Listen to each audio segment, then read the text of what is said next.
दोस्तों आप सभी का मेरे YouTube चैनल पे स्वागत है।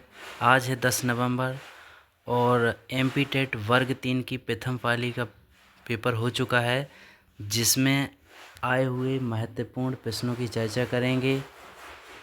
विषयवार 50 प्रश्नों से अधिक की चर्चा करेंगे, जिससे आप ये अंदाज़ा लगा सकता है कि किस टॉपिक से कहाँ से प्रश्न बन रहा है, किन टॉपिकों का हमें रिवीजन करने की ज़रूरत है। ये आपकी तैयारी के लिए बहुत ही महत्वपूर्ण साबित होंगे। आप ज़रूर ही इन प्रश्नों को विश्लेषण सहित देखें। देखिए, जैसे सबसे पहला विषय पर्यावरण। पर्यावरण में पहला प्रश्न आया है कि ओजोन दिवस कब मनाया जाता है। तो इसका आंसर मैंने नोट किया है कि ओजोन परत के संरक्षण के लिए अंतर्राष्ट्रीय ओजोन दिवस 16 सितंबर को मनाया जाता है।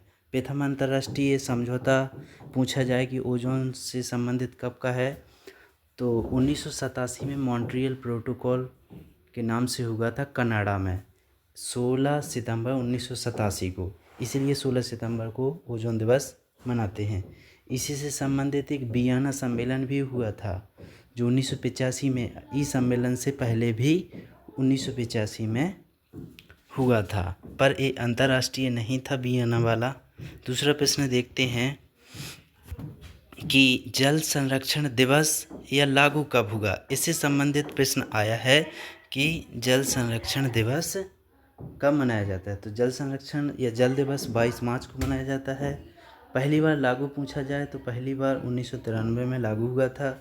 इसे यह निष्कर्ष निकाल सकते हैं कि एक प्रश्न दिवस से ज़रूर आ रहा है, इसलिए कुछ महत्वपूर्ण दिवसों की चर्चा करेंगे, जैसे पृथ्वी दिवस 22 अप्रैल को, पर्यावरण दिवस 5 जून, जल दिवस 22 मार्च को, वन दिवस 21 मार्च को, जैव विविधता दिवस 22 मई को, जलवायु परिवर्तन दिवस 22 अक्टूबर, प्रदूषण नियंत्रण दिवस 2 दिसंबर, ऊर्जा दिवस 22 अक्टूबर। इस प्रकार से दोस्तों आप इन दिवसों को ज़रूर याद करके जाएं। पर्यावरण शिक्षा दिवस 26 जनवरी, जो काफ़ी महत्वपूर्ण है। विश्व स्वच्छता दिवस 21 मई, वन्य जीव दिवस 3 मार्च, वानिकी 21 मार्च, मौसम विज्ञान 23 मार्च, स्वास्थ्य दिवस 7 अप्रैल, जल संसाधन दिवस 10 अप्रैल, महासागर दिवस 10 अप्रैल, भूगर्भ जल दिवस 10 जून, महासागर दिवस 8 जून है, जल संसाधन दिवस 10 अप्रैल है। वन महोत्सव जुलाई का प्रथम सप्ताह में मनाया जाता है। प्राकृतिक संरक्षण दिवस 28 जुलाई, बाघ दिवस 29 जुलाई, जैव ईंधन 10 अगस्त, हाथी 12 अगस्त, प्राकृतिक आवास दिवस 3 अक्टूबर, वन्य जीव सप्ताह 2 से 8 अक्टूबर, राष्ट्रीय पर्यावरण जागरूकता माह 19 अक्टूबर से 18 नवंबर, विश्व पर्यावरण संरक्षण दिवस 26 नवंबर, राष्ट्रीय ऊर्जा संरक्षण दिवस 14 सितंबर। अगला प्रश्न है भारत में हरित क्रांति के जनक। तो भारत में हरित क्रांति के जनक MS स्वामीनाथन को कहा जाता है। जबकि विश्व लेवल पे देखा जाए तो हरित क्रांति के जनक नॉर्मन बोरलॉग हैं। हरित क्रांति की शुरुआत 1970 के दशक में मानी जाती है। कुछ अन्य महत्वपूर्ण भी हैं, जैसे श्वेत क्रांति के जनक वर्गीस कुरियन। इन्हें देखते हैं। भारत में हरित क्रांति का स्वामीनाथन, हरित क्रांति का पिता नॉर्मन बोरलॉग विश्व स्तर पर। भारत में नीली क्रांति का अरुण कृष्णन। देखिए, नीली और कृष्णन, इस प्रकार से आप याद रखें। श्वेत का वर्गीस कुरियन, प्रेरित जनन क्रांति का लाल चौधरी, हीरालाल चौधरी।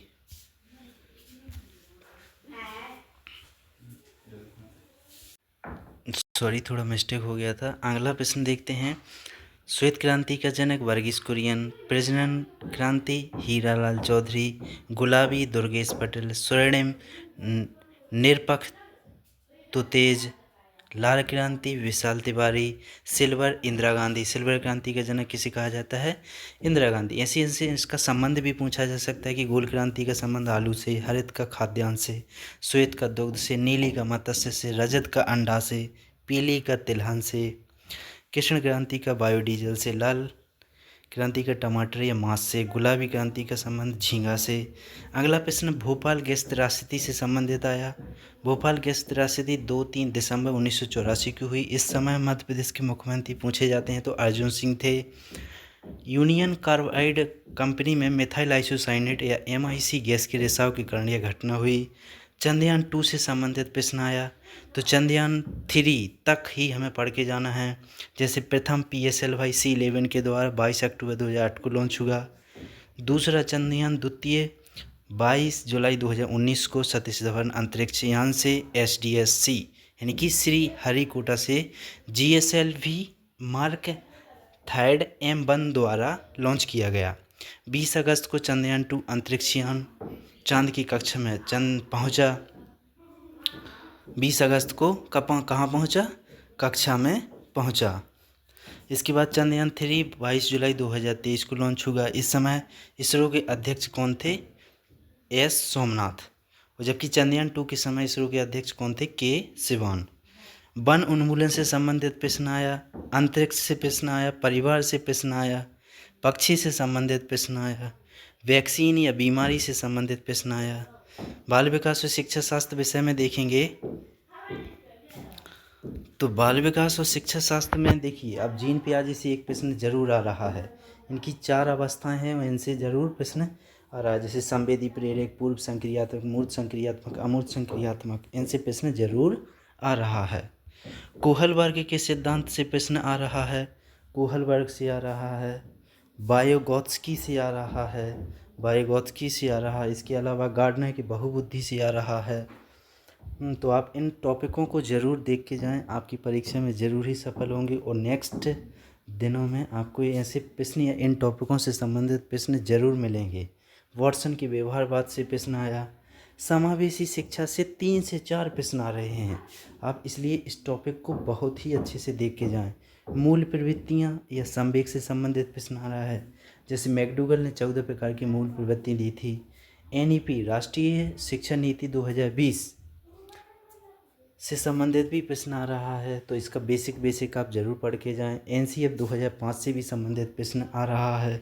इसके अलावा हिंदी और संस्कृत यानी कि जो भाषा वाले पोर्शन हैं, इसमें गद्यांश और पद्यांश बिल्कुल सरल आ रहे हैं। आप उन्हीं में से उनके उत्तरों को छांट सकते हैं और आसानी से उनके हल निकाल पाएंगे। साधारण सी 3 से 7 नंबर तक की, अधिकतम 3 से 7 नंबर की व्याकरण आ रही है, जो बिल्कुल बेसिक है। आप बिल्कुल जन्म से ही पढ़ के आए हैं। जैसे कि भ्रष्टाचार हुआ, हिमालय हुआ, इनमें कौन सा समास है या कौन सी संधि है, कौन सा भाव है। तो इस प्रकार से साधारण सी व्याकरण आ रही है। पेडागोजी के बहुत आसान प्रश्न आ रहे हैं। आप एक बार पेडागोजी के MCQ लगाकर रिवीजन करके ज़रूर जाएं। साधारण सी पेडागोजी लगा के जाएं, आपको ज़्यादा कठिन पढ़ने की ज़रूरत नहीं है। इसके अलावा गणित में देखते हैं। गणित में नॉर्मल कैलकुलेशन और बेसिक गणित आ रही है। बिल्कुल ज़्यादा हार्ड नहीं लगाना है, लेकिन हर टॉपिक को टच करना है, लेकिन उसके डीप क्वेश्चन नहीं लगाना है। बेसिक ही आ रहे हैं। जैसे आप देख सकते हैं कि वर्गमूल घनमूल से संबंधित प्रश्न है। इसके अलावा आयु से संबंधित, बोर्ड मास से कैलकुलेशन वाला, जो जिसे हम सिंप्लीफिकेशन भी कह सकते हैं। गति से संबंधित है, चाल दी होगी तो दूरी निकालना है, या समय दिया गया हो तो चाल या दूरी या कुछ भी इन बिंदुओं में से निकालने को कहा जा सकता है। अनुपात समानुपात से प्रश्न आ रहा है। नंबर सिस्टम से प्रश्न आ रहा है। क्षेत्रफल से भी बेसिक प्रश्न आ रहा है, और बेसिक बीजगणित से भी आ रहा है, यानी कि बहुत सिंपल वाली बीजगणित भी आ रही है। इसके अलावा और भी बहुत पूर्ण प्रश्न है, लेकिन इतने ही प्रश्न मेरे पास कलेक्ट हो पाए हैं। दोस्तों, ये आपकी अध्ययन के लिए बहुत ही मददगार होंगे। आप इन टॉपिकों का रिवीजन करके ज़रूर ही जाएं। आपका पेपर ज़रूर ही अच्छा जाएगा और आप परीक्षा में निश्चय ही सफल होंगे। वीडियो अच्छा लगा हो तो लाइक, शेयर और सब्सक्राइब ज़रूर करें। ज़्यादा से ज़्यादा लोगों के पास पहुंचाएं, जिससे आप पेपरों का विश्लेषण अच्छे से समझ सकते हैं और परीक्षा में आप उत्तीर्ण हो पाएंगे। धन्यवाद। मेरी तरफ से जिनका पेपर आने वाले समय में है, सभी को शुभकामनाएं। All the best. आपका भाग्य साथ दे, आपका पेपर अच्छा जाए और आप ज़रूर ही इस परीक्षा में उत्तीर्ण हो पाएँ।